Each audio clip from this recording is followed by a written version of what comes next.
Islamic life media, সৎ ও ইসলামের পথে। এ যুবক, তুমি রাত্রবেলা ঘুমাই রইছো। 6 বছরের বাচ্চা ছিলা, 7 বছরের বাচ্চা ছিলা, 6 মাসের বাচ্চা ছিলা, 3 বছর বয়স ছিল। রাত্রবেলা ঘুমায় রইছো, প্রস্রাব করেছো। ওই প্রস্রাবের ভিতরে তুমি ঘুমাইলে তোমার জ্বর চলে আসবে, ঠান্ডা লেগে যাবে। কিন্তু কলিজার টুকরা মা সে তোমাকে শুকনা কাপড় পেঁচায়া তোমাকে শুকনা জায়গায় ঘুম লওয়াইছে, ঘুম পাড়াইছে। আর কলিজার টুকরা মা সারাটা রাত্র ঠান্ডার মধ্যে প্রস্রাবের মধ্যে শুয়া ছিল, ঠিক কিনা বলে? সন্তানের এই প্রস্রাবের মধ্যে ঠান্ডা জায়গায় শুইতে শুইতে মার ঠান্ডা লেগে গেছে, নিউমোনিয়া হয়ে গেছে, ঠিক কিনা বলেন? এ যুবক, তুমি যখন ছোট ছিলারে যুবক, তুমি ছোটবেলায় কথা বলতে পারো নাই, ক্ষুধার যন্ত্রণায় চিৎকার করতেছো। তোমার এই কষ্টের আওয়াজ দুনিয়ার কোনো মানুষ শোনে না। তুমি যখন আওয়াজ করেছো ক্ষুধার যন্ত্রণায়, দুনিয়ার কেউ না বুঝলেও তোমার মার কলিজার অন্তরে আঘাত করেছে। এ যুবক, তুমি ছোট ছিলা, বাথরুম করে দিয়েছো, তোমাকে কেউ ধরে না, ঘৃণা পায়, ঘৃণা পায়। তোমার মা খেতে বসছে, কি করতেছে? খেতে বসছে। ওই অবস্থায় তুমি বাথরুম প্রস্রাব করে কাপড় চোপড় মাখায় ফেলাইছো, কেউ তোমাকে ধরে না। কলিজার টুকরা মা খাওয়াটা বাদ দিয়া এক হাতটা ধুইয়া সন্তানকে হাতের মধ্যে পানির কলস নিয়া, পানির জগ নিয়া, বদনি নিয়া সন্তানটাকে পরিষ্কার কইরা বুকের ভিতরে নিয়া মা খেতে বসেছে, ঠিক কিনা বলে? মায়ের ভালোবাসায় কোনো ভেজাল আছে নাকি? মায়ের ভালোবাসায় কোনো ভেজাল নাই। আল্লাহর নবী বলে, এ উম্মত, দেখো দেখো, মায়ের ভালোবাসার মধ্যে কোনো ভেজাল নাই।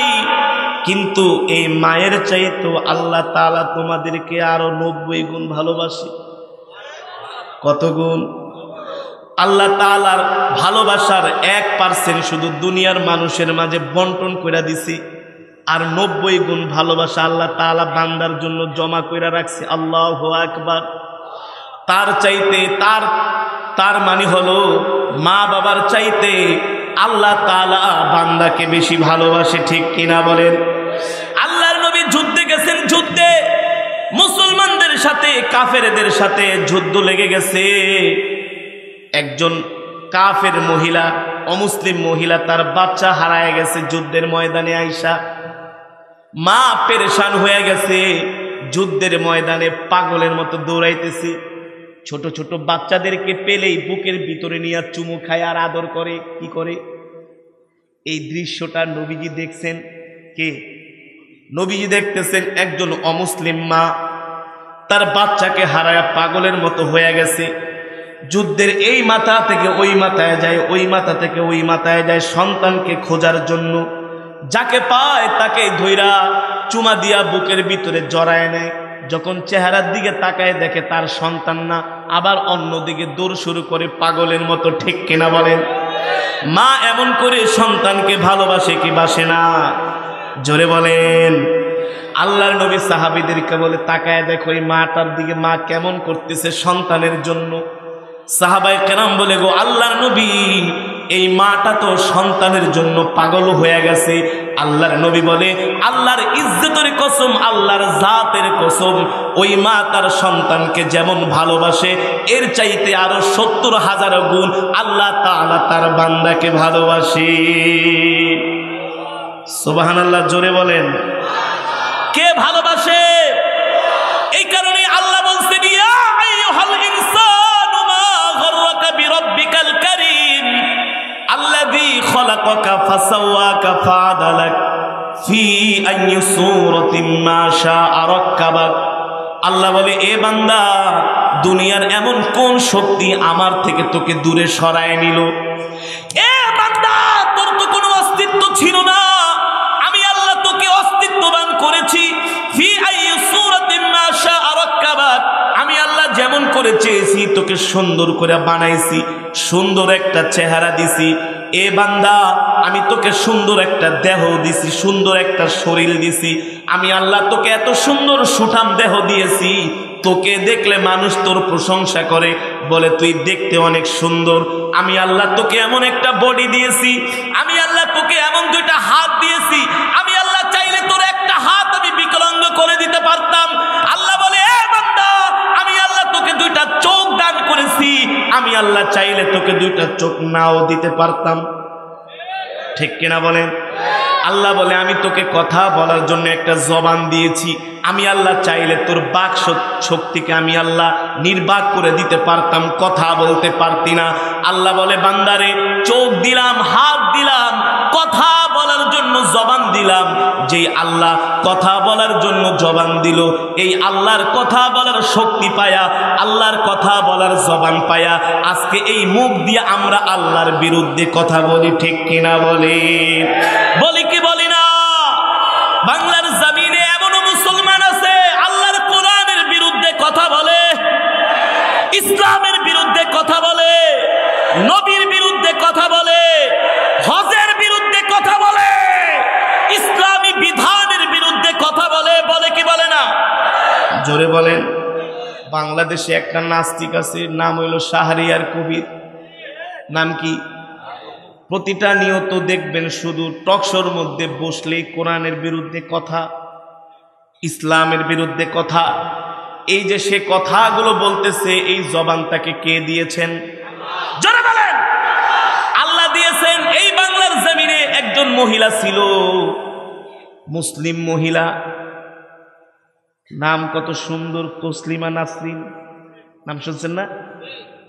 এই তসলিমা নাসরিন তো মহিলা, মুসলমান, তার নানি নাকি তাকে এই নামটা খুব শখ করে রাখছে। এই মহিলাটা মাঝে মাঝেই ফেসবুকের ভিতরে স্ট্যাটাস দেয় আল্লাহর কোরআনের বিরুদ্ধে। বলে পুরুষ যদি দুইটা বিবাহ করতে পারে, একসাথে দুইটা বউ রাখতে পারে, তাইলে আমি মেয়ে হইয়া কেন একসাথে দুইটা স্বামী রাখতে পারবো না? কি বলে? সমান অধিকার চাই। কি অধিকার? জোরে বলেন। বাংলাদেশে কিছু এনজিও আছে, তারা বলে স্বামীর কথা শুনবো না, ভাঙ্গা ঘরে। তসলিমা নাসরিন বলে একজন পুরুষ যদি দুইটা স্ত্রী একসাথে রাখতে পারে, চারটা স্ত্রী একসাথে রাখতে পারে, তাইলে আমরা মহিলারা কেন চারটা স্বামী একসাথে রাখতে পারবো না? যেহেতু আমরা চারটা স্বামী একসাথে রাখতে পারি না, তার মানে ইসলাম আমাদের অধিকার দেয় নাই। এটা হচ্ছে ওদের যুক্তি। কিন্তু তোমাদের কথাই আমরা বলি, যদি চারটা স্বামী একজন মহিলা একসাথে রাখে, তার গর্ভ থেকে যে সন্তান হবে সেটা হবে জারস, সেটা হবে বাস্টার। কারণ কার ঔরস থেকে, কার থেকে এই সন্তানটা জন্ম নিছে এটা তো এই মহিলা বলতে পারবে না। ঠিক কিনা বলেন? তার মানে ওই সন্তানটা হবে অবৈধ সন্তান, ওই সন্তানটা হবে অবৈধ সন্তান। এই সমস্ত কথা যারা বলে তারাও তো মুসলমান না? তারা কি আল্লাহর বিরুদ্ধে কথা বলতেছে, আল্লাহর কোরআনের বিরুদ্ধে। ঠিক কিনা বলেন? আল্লাহর কোরআনের বিরুদ্ধে কথা বলতেছে। ও মুসলমান, এই কারণেই আল্লাহ বলে এ বান্দা আমি তোকে এমন একটা শরীর দিয়েছি, দেহ দিয়েছি, এমন একটা সুঠাম দেহ দিয়েছি, ইচ্ছা করলে তুই এই শরীর দিয়ে রিক্সাও চালাইতে পারোস, বিমানও চালাইতে পারোস। এই শরীরটা আল্লাহ কে দিয়েছেন? কথা বলার শক্তি শরীরের মধ্যে, এই জুয়ানি শক্তি দিয়েছেন আল্লাহ। জোরে বলেন কে? আল্লাহ বলে বান্দারে এত নিয়ামত দিলাম, তারপরও আমার সাথে নাফরমানি। এ বান্দা নাফরমানি করিস না। আমি আল্লাহর সাথে নাফরমানি করার কারণে অতীতে যারা নাফরমানি করেছে আল্লাহ বলেন আমি তাদেরকে ধ্বংস করে দিয়েছি। ফেরাউন আল্লাহর সাথে নাফরমানি করেছে, আল্লাহ ফেরাউনকে,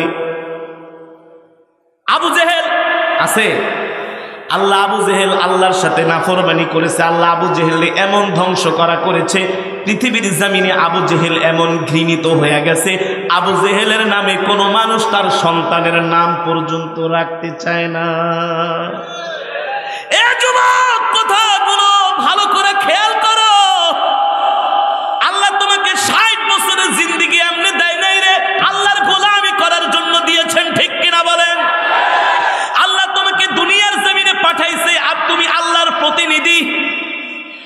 তুমি আওয়ামী লীগ করো, ছাত্রলীগ করো, বিএনপি করো, যেই দল করো না কেন, জাতীয় পার্টি করো, কিন্তু তোমাকে মনে রাখতে হবে তুমি মুসলমান। একজন আলেমকে আল্লাহ দুনিয়ার জমিনে পাঠিয়েছেন আল্লাহর কোরআনের দাওয়াত দেওয়ার জন্য। তোমাকে কিন্তু আল্লাহ, তুমি শুধু খাইবা আর দাইবা, ঘুমাইবা, ফুর্তি করবা, মজা করবা, এই কারণে আল্লাহ তোমাকে দুনিয়াতে পাঠায় নাই। তুমি যেহেতু মুসলমানের সন্তান, আল্লাহ তোমাকে দুনিয়াতে পাঠাইছে আল্লাহর জমিনে আল্লাহর দ্বীনকে বিজয়ী করতে হবে, ঠিক কিনা বলেন? আল্লাহর জমিনে আল্লাহর দ্বীনকে বিজয়ী করলে শুধু আলেমরাই অবদান রাখবে না, এ যুবক তোমারও অবদান রাখতে হবে। তুমি বলবে আমি কোরআন হাদিস পড়ি নাই, কিছু বুঝি না, এই সস্তা কথায় কিন্তু চলবে না, নাকি? সস্তা কথায় চলবো নাকি? আমি তো আর আলেম না, আমি কি এত কিছু বুঝি নাকি? তুমি আলেম না, কিন্তু আল্লাহ বলছেন আলেমের মজমায় আইসা বসো, আলেমের কথা শোনো, ঠিক কিনা বলেন? এই দুনিয়ার জমিনে শুধু কোরআনের আইন প্রতিষ্ঠিত করার জন্য, হক কথা বলার জন্য শুধু আলেমরাই লিজ নিয়ে আনে নাই। আল্লাহর থেকে শুধু আলেমরা টেন্ডার পায় নাই, কন্ট্রাক্টগিরি পায় নাই। এই বাংলার জমিনে যারা মুসলমান কালেমা পড়ে মুসলমান হয়েছে, প্রত্যেকটা মুসলমানকেই আল্লাহর খুশির জন্য, ইসলামের জন্য কথা বলতে হবে, ঠিক কিনা বলেন? ঠিক কিনা বলেন?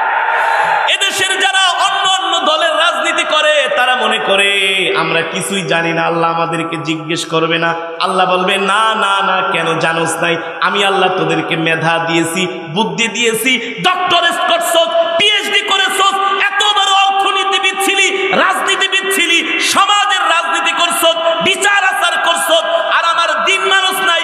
এই জায়গায় আইসা খোরা একটা যুক্তি খাটাবি আমরা কিছু জানি না, বুঝি না, নাকি? হ্যাঁ, দেখবেন বক্তব্য দেওয়ার সময় অনেক বড় বড় নেতারা কে, হুজুর আমরা তো কোরআন হাদিস বুঝি না। আল্লাহকে কেন বুঝুস নাই? আল কোরআন হুজ্জাতুল লাকা ওয়া আলাইকা। আল্লাহর কোরআন বলে কেউ যদি আমাকে না বুঝে, না জানে, আমাকে না মানে, আল্লাহর কোরআন বলে হাসরের মাঠে আমি তার বিরুদ্ধে সাক্ষী দিব, ঠিক কিনা বলে? এই কারণে আল্লাহ বলতেছেন, এ বান্দা, কুল ইয়া ইবাদিয়াল্লাযীনা আসরাফু আলা আনফুসিহিম লা তাকনাতু মির রাহমাতিল্লাহ ইন্নাল্লাহা ইয়াগফিরুদ যুনুবা জামিআ ইন্নাহু হুয়াল গফুরুর রহিম। আল্লাহ বলে, এ বান্দা, যতই গুনাহ করো না কেন, যতই গুনাহ করো না কেন, কিন্তু আমার আল্লাহর রহমত থেকে নিরাশ হইও না, আমার আল্লাহর রহমত থেকে নৈরাশ হইও না। তোমাদের গুনাহ যদি হয় পাহাড় পরিমাণ, আমার আল্লাহর রহমত তোমাদের জন্য সমুদ্র পরিমাণ। আল্লাহু আকবার, জোরে বলেন আল্লাহু আকবার। আল্লাহ বলে, হে বান্দা, যতই গুনাহ করস না কেন, আমার আল্লাহর কাছে ক্ষমা চা।